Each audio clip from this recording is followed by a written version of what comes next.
Six fam, we are back again for another reaction video. Runner up, we got some more President Big Daddy Trump.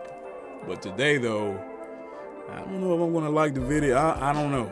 But we have backlash after Defense Agency bars events for MLK Day / Pride Month.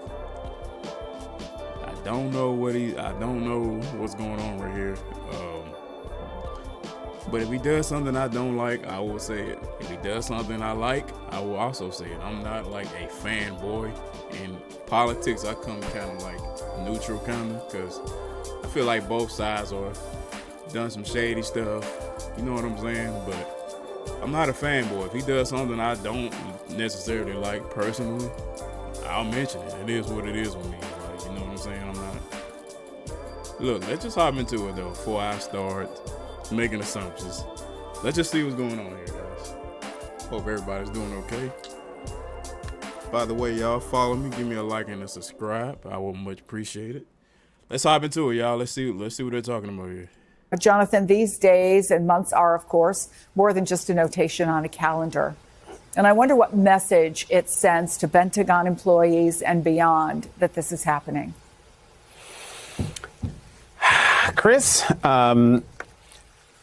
at some point, I'm going to be rather blunt, but I'm going to answer your direct question. What it says to those employees is that the federal government, from the President of the United States on down, does not care about you.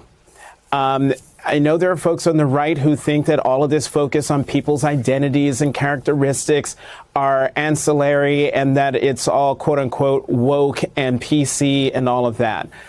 But when you're asking people to come to, I remember hearing something about the whole Tuskegee thing, that it was one of his workers that took the post down to try to make him look like the bad guy.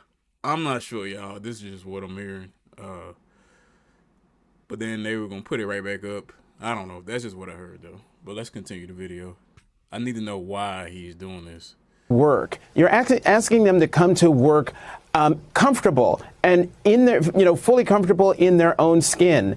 And for someone to be able to walk into their workplace knowing that the agency, their bosses, acknowledge the fact that they're African American or that they're Jewish or that they're Native American or AAPI or LGBTQ.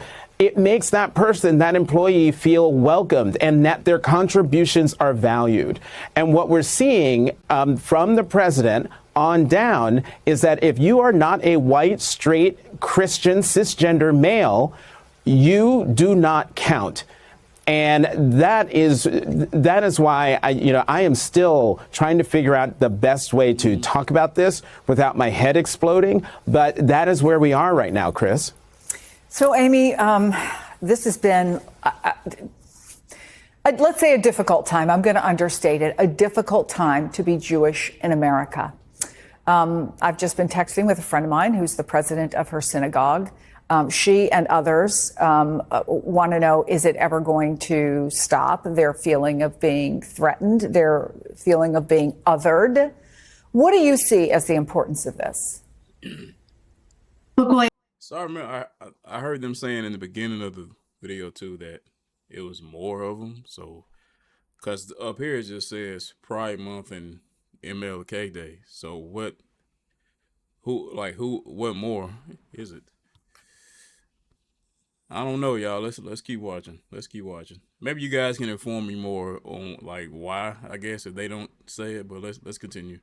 I wholeheartedly agree with what Jonathan said, and I would say in particular, it's not only just that if you are a white, straight, Christian, cisgender male, you don't count. You're actually to blame for everything evil that's happening in our society. We saw that with the president's response to the horrific, heartbreaking plane collision the other day in DC, and we've seen it in this broader use of DEI or diversity as the code word to basically advance a broader assault on fundamental rights for so many communities across the country, particularly for the Jewish community. even if this mandate didn't include the elimination of commemorating Holocaust Remembrance Day, it would still be incredibly dangerous because we know that protecting inclusive, pluralistic democracy in which... Wait a minute.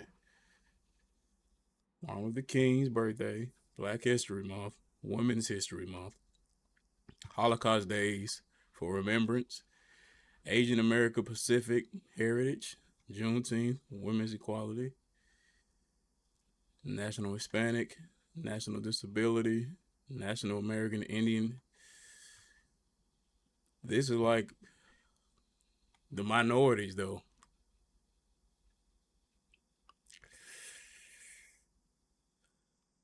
Why, though? Like, why? And you can still, like, I'm sure you, like, the governors, you still would have the holiday, I would assume, right? But, like, why this, though? Each and every community is safe is inherent to Jewish safety. So if one community is under attack, whether it's in the form of attacks on the Black community, the LGBTQ community, immigrants, or others, it ultimately threatens Jewish safety as well. But the fact that this mandate specifically names Holocaust Remembrance Day among so many of these other commemorations is a clear reminder that Jewish safety is inextricably linked with this broader assault on diversity, equity, inclusion, and that ultimately the scapegoating and attacks that we're seeing here are going to come for all of us and make all of us less safe. And I should mention that just this week, the world marked 80 years since the liberation of Auschwitz. And my colleague, Jesse Kirsch, spoke to one of the remaining survivors who was tattooed when she was less than 2 years old. And she says she wants people to know what happened to her was real. This is what she said. They have to know that it's true, because it's so unbelievable that nobody can believe this. It's so that they want to see my number because they have no idea, no picture in the brains, and it is possible to make tattoos for small children, for children, adults, old, everything. You have degradation. You are just a number. That's crazy. But this number is not only on the skin. It's deep. And it makes you think, when is, for example, a moment of silence more than a moment of silence? It's a reminder, right? Not to ever forget what happened. So it may seem to some people like, okay, this is a small thing. Maybe it makes sense because it's taking away somehow from the workplace. This is inappropriate in the workplace. What do you say about what, in most instances, people want those days off? I mean, I too, for one, like having the Martin Luther King Day off. Is a really, it might be a sign, it might be a poster that recognizes that this is a particular day in history. Does it matter? It absolutely matters. I'm the granddaughter of Holocaust survivors. My grandparents have been gone for a long time now. But how we continue to tell their story and the story of all who survived and frankly and didn't survive is precisely how we prevent history from repeating itself. And that's true in terms of why we celebrate and mark Holocaust Remembrance Day and teach the Holocaust in our schools, where it's required in so many places around this country. And it's true in terms of why we observe Black History Month and Women's History Month and Native American History Month and so much more. The attacks and the assault on teaching our history, whether it be in the form of book and curriculum bans, the elimination of diversity, equity, and inclusion programs, the attacks on teaching ethnic studies, or so much more, are intended to effectively whitewash or or erase history so that we can't learn from its histories and prevent it from, so that we can't learn from history and prevent it from repeating itself. We need to understand it in that context and in the broader context of the draconian dehumanization that we're seeing happening in our politics. The attack on DEI and diversity, equity, and inclusion goes hand in hand the dehumanizing policies attacking immigrants in the LGBTQ community, with Elon Musk and his apparent Nazi salute and his comments that we should effectively get over the Holocaust. I don't think that was a Nazi salute, man. I think he was just like showing love in his like little, I think he was doing this. Well, people take everything out of context. You know how it is.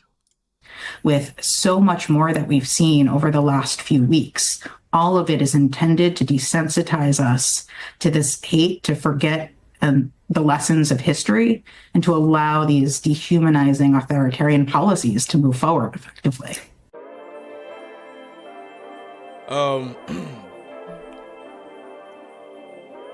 I still want to know why. Maybe he's looking at it as like he wants it to be everything to be equal.